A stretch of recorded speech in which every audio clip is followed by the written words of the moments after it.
Bring in show music, please. Today on Squawk Pod, Mark Cuban, why the billionaire investor has gone all in on politics this election season. The country over party, country over all. I just think Kamala Harris, without any question in my mind, is the better candidate. 2 weeks before the election and social media is heating up. Cuban may be campaigning for Harris, but he's gotten some heat from the other side. So I don't care if people are yelling at me, screaming at me, calling me names. You know, Elon calls me a racist, a turd. I think you must like it. It's not that I like it. I know what's at stake. Mark Cuban weighs in on Donald Trump's plan for tariffs. That's insane. And explains why he's trying to help the Harris campaign on the marketing front. The biggest challenge that they've had, and to a certain extent continue to have, they're not great salespeople. They're more about policy, where Trump is the exact opposite.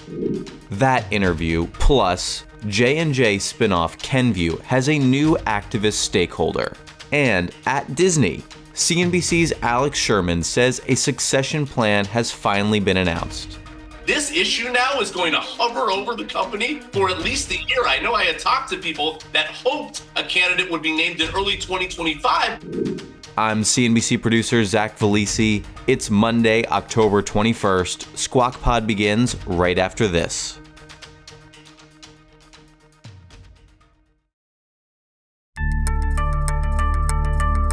Welcome back to Squawk Pod from CNBC. Closing in on Election Day, the Harris and Trump campaigns are ramping into high gear, and so are the billionaires on each side.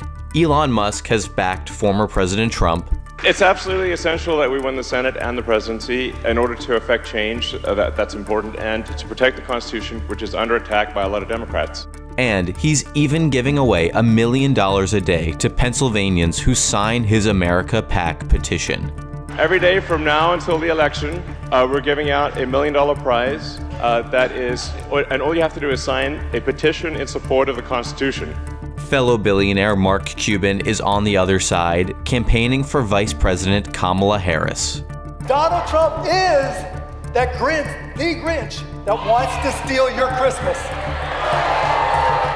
The Grinch doesn't understand how economics work, but when the tariff increases the cost of their goods, the things that they sell, and they have to raise the price to match the tariffs, are they going to sell as much? Thank you! Cuban has also called Trump a troll. We've cleaned out the expletive for you. Speaking with Bill Maher, in his campaign efforts for Kamala Harris, he's ended up on the receiving end of some of former President Trump's pointy social media posts. Over the weekend, Trump called Cuban a loser, a bully, a really low clubhead speed, and a non-athlete on Truth Social. The two were once friendly. Cuban praised Trump in 2015 as a good thing for politics, although he ended up supporting Hillary Clinton in the 2016 election. As you'll hear, Cuban says, for him, it's not about his party, but about America's fate.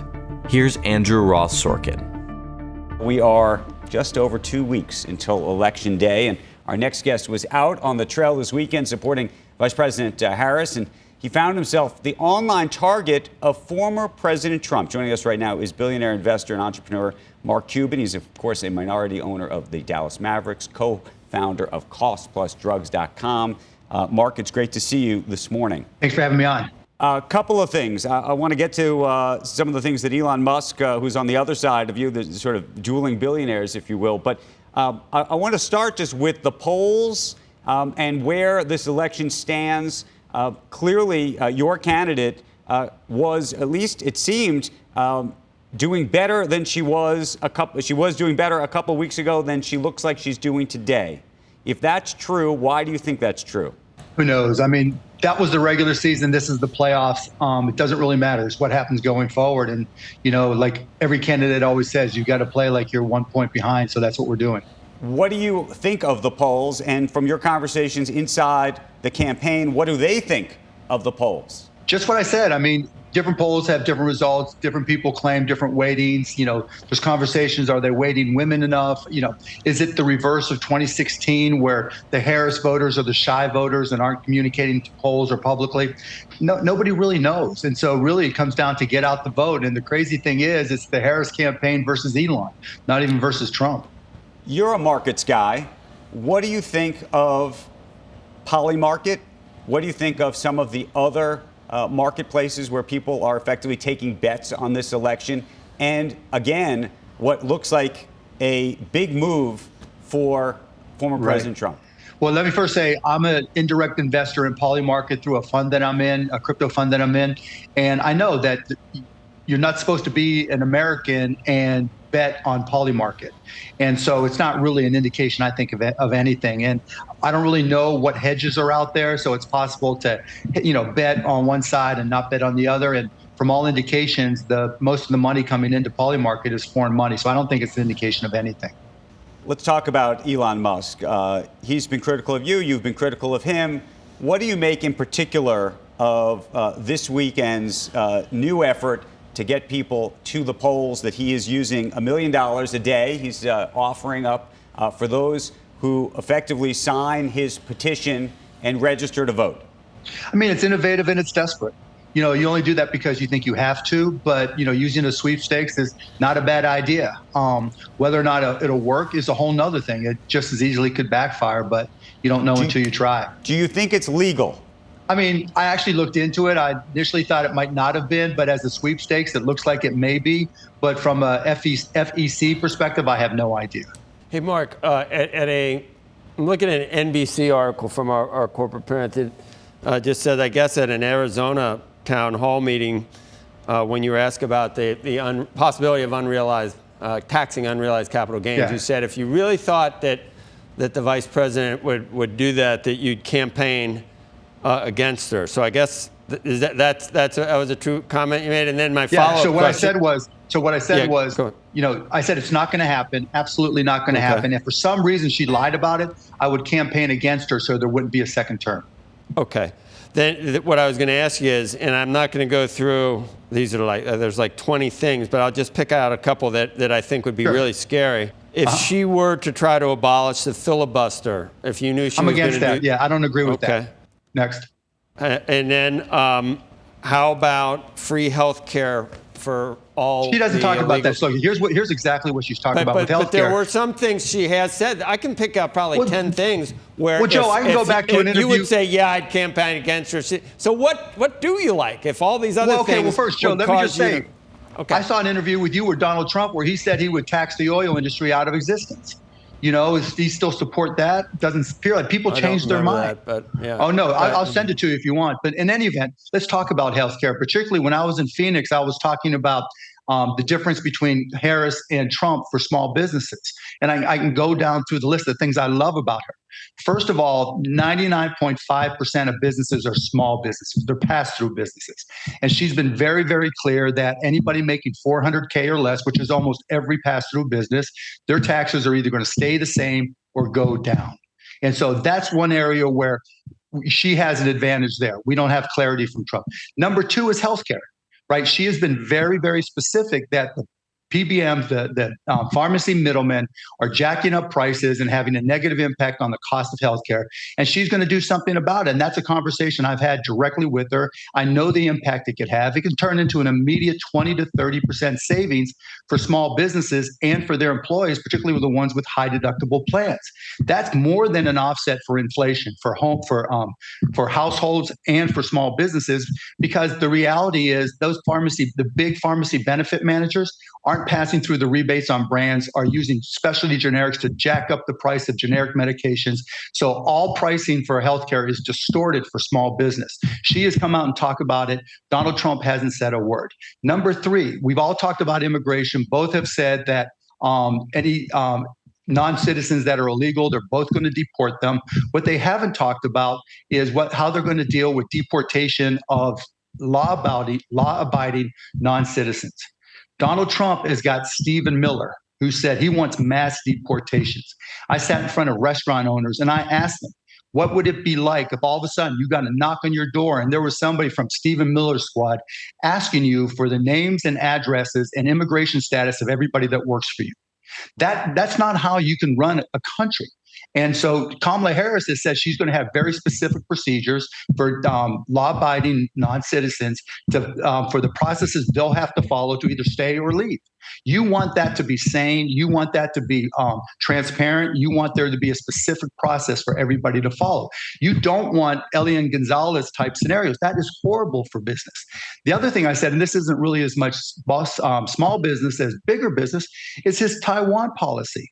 He just came out a few days ago saying that if China went into Taiwan, he would tariff China 150 to 200%. Now, you know, the most important company in the world is Taiwan Semiconductor. They literally control the destiny of NVIDIA, of Apple, the Mag 7, trillions of dollars of market cap. He literally turned that decision into a financial decision. That's insane. You cannot put at risk our entire technological advancement, our entire technological economy and the future of AI in this country as a tariff decision. That just doesn't work. It was just an example of how both sides, I can never remember election where both sides fall back on either, oh yeah, they don't really mean that, or, well, you know, there's going to be gridlock, so none of that stuff's really going to happen. Joe, what did I say that had to do with either of those things?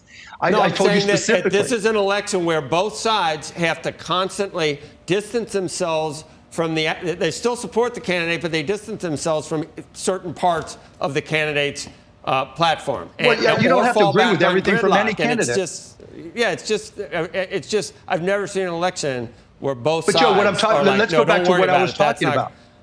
Let's go back to what I was talking about. You didn't address that at all.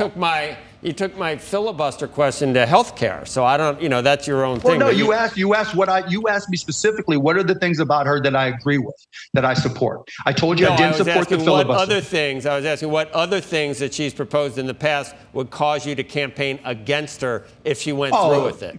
Yeah, I mean, look, what she did 4 years ago, just like Donald Trump and the oil thing. I mean, there's lots of things. The candidates change over a period of years. That's one of the great things about Kamala Harris. She's not an ideologue.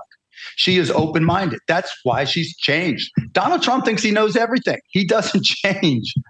Well, let me ask you, Mark, do you think that she should be doing more interviews? And more importantly, do you think that she should be talking about how she has changed, what she has learned? Because in truth, oftentimes she's asked about how different she'll say, I'm going to be different than Biden, but she won't really explain what the difference is. Or she'll be asked about what she would have done differently in the past, and she won't give you actual, real examples. Or she'll be asked about things before, and she won't say, well, actually, I learned from this or that, and maybe we made mistakes, and actually that makes me a better candidate because of that.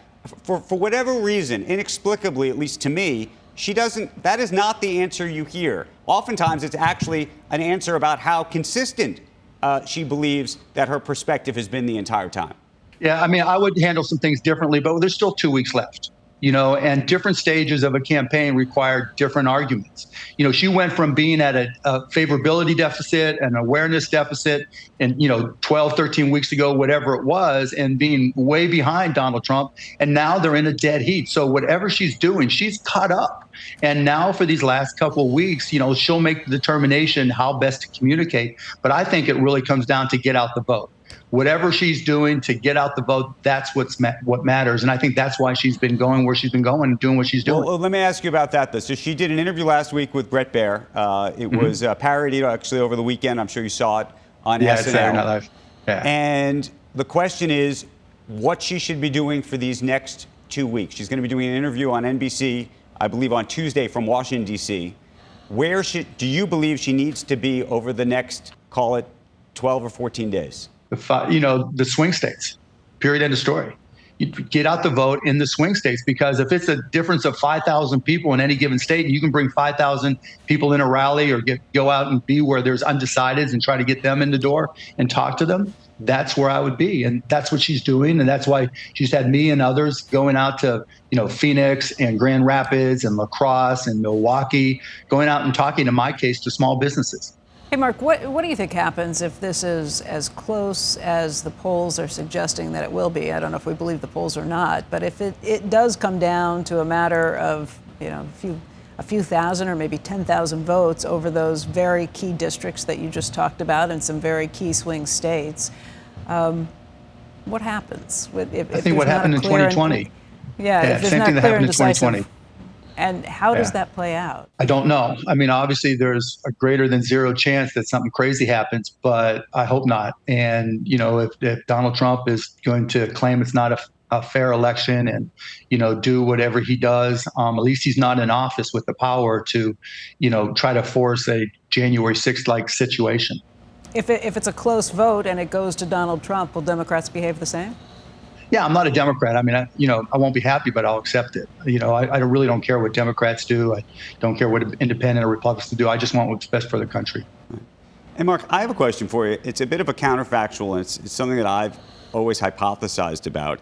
But let me preface this by saying over the weekend, Nate Silver came out with a list of reasons he believes that former President Trump may win now. And one of the reasons he says explicitly as one of his 22 reasons or 24 reasons is Elon and Silicon Valley have created a permission structure for other wealthy elites to advocate for Trump explicitly and provided a new base of money and cultural influence.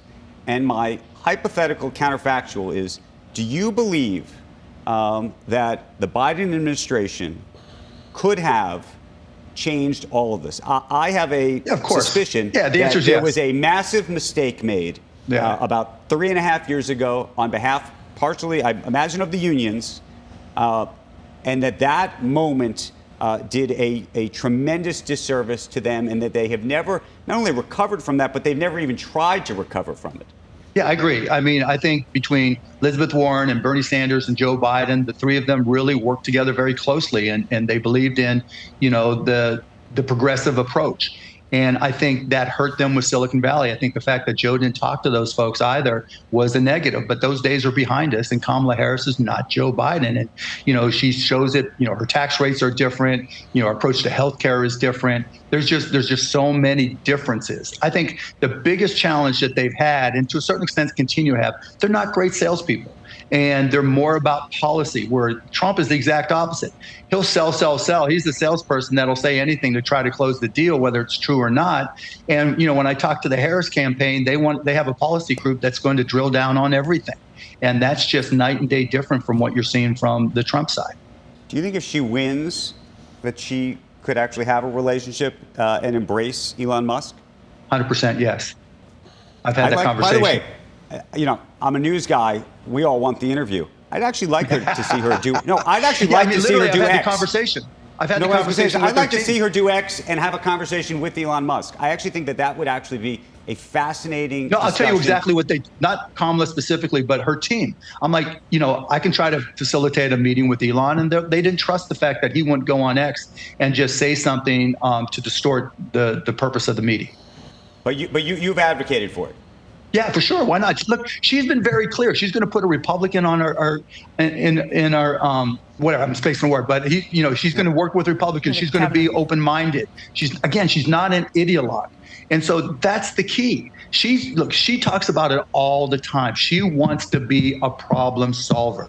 And that is exactly what happens when I talk to her.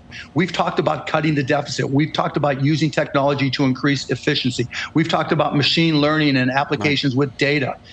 She's not saying, no, that's not how we do things. Never has she said that. She's like, Mark, what is the best way to solve this problem? What do you have in mind? She may not always agree with me, but she's open to it. Why do you think, one of the critiques, obviously, of former President Trump is around tariffs. And yet it's not clear that unto itself is landing, if you will. No, it's not. I wonder why. I asked because, by the way, if you remember, even last week, President Trump was out there saying that, he had killed deer from going to Mexico, which, was just not even true. It was just it was completely like factually untrue. That's who he is. No, and yet the question is, why doesn't that land? Because they're so used to it. He's Pinocchio and his nose is so long, it looks like a robe. It doesn't matter. No one pays attention to what he actually says. What actually happens, Andrew, he says something and then Joe comes in and explains what he really means. He never says what he really means, and it's unfortunate with the tariffs. That's part of what I was doing in Phoenix. You're talking about me again. You're out on the campaign trail. I'm not. I mean, no, I know. I have to be here because we book you and let you talk for a half hour without anyone, opposed to you. No, so Joe, come on, into that position, Joe, which I wish I want. I will hit you with facts every day. I'm not out campaigning. I'm not a surrogate. I don't know who I'm voting for, Mark. So Good. Well, Joe, you know what? If you don't know who you're voting for, that's a great thing. I think that's beautiful. I don't know if that. Good. Thanks. I mean, Mark, we let you go on for a half hour. You're not. Maybe you will change someone's mind. I don't know. I've heard it all. Joe, before. I've sat there in meetings, and I know I have. I sat in a meeting in Phoenix, and I said, I don't want to talk. I tell the campaign, I don't want to talk to people who already are voting for Kamala. I want to talk to people who are thinking they're voting for Trump or undecided. Well, maybe you're changing some minds today. I don't know. You look at Twitter. I mean, I'm. But the question I'll be respectful and kind to you, but people think you're. Don't be, Joe. I don't need you to be respectful and kind to me. Be rude. I don't care. I'll take any question you throw at me. To that point, I'm actually one last thing. Sure. On Twitter, or X. What do you make of what comes up in the algo? I asked because Joe is right insofar as if I go to my For You page or what have you, yeah, there's a lot of critique. But the question is that because the site is an echo chamber? Is it not an echo chamber? What do you think? Of course it is. And you used to use it a lot. And you still do? Yeah, of course. I use it a lot because people don't agree with me there. I used to be more on Threads, but everybody agrees with me there. There's no point on being there. So that's why I go to X. And yes, the algorithm reinforces it's an echo chamber. But one also realize it wasn't all that long ago that Elon said he was going to republish the latest version of the algorithm. Guess what? He has not done that. His choice, his company. So, he gets to do whatever he wants on X. But yeah, I'm on X all the time. So I can argue with people and try to convince 1, 2, 3, 4, 5,000 voters over the course of the next 2 weeks, because that can be the difference in the election. I don't care if people are yelling at me, screaming at me, calling me names. Elon calls me a racist, a turd. I think you must like it. It's not that I like it. I know what's at stake. Well, you must eat it up. If Trump's got a nose that's as long as a road, your skin, from what I see people say to you on Twitter, must be as thick as, from Boston to L.A., Mark. And that's fine. Yeah, I mean, but you obviously enjoy what you're doing, and God bless you. You got $1 billion.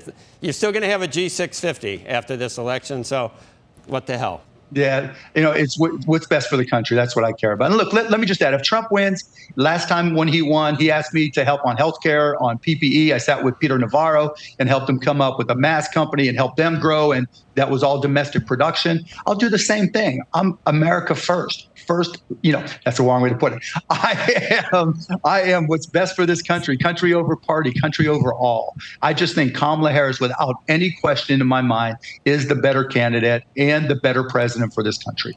Okay. Mark Cuban, thank you for joining us this morning. Appreciate it. Thanks, guys.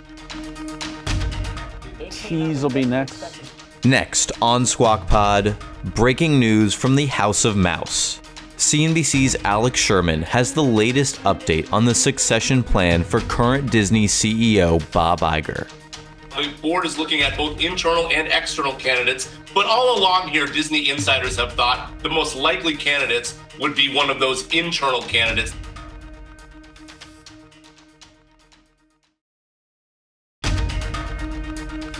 You're listening to Squawk Pod. You're watching Squawk Box right here on CNBC. I'm Becky Quick, along with Joe Kernen and Andrew Ross Sorkin. Berkshire Hathaway is increasing its stake in SiriusXM, buying 1.6 million more shares of the satellite radio operator. The conglomerate now holds just over 110 million Sirius shares. That's about 32% of the company's stock.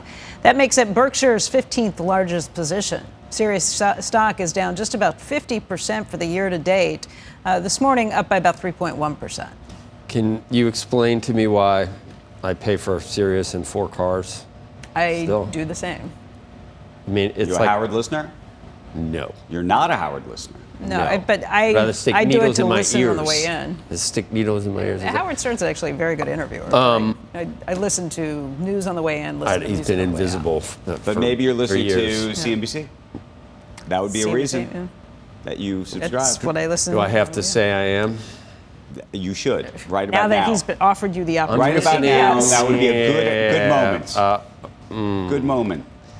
Do I have to tell the big brass. Do I have to tell the truth? You do not. I also listen to Squawk on the Street on the way home. Listening to Intently. CNBC all the time. Okay, good. No, I'm listening to, I don't know, Outlaw Nation. I listen to jazz. I listen to B.B. King channel a lot. Shamika Copeland. I listen They have a couple of country stations that are pretty listen to good. Alt Nation. But it's like I won't cut my cord. It's like I have a cable cord.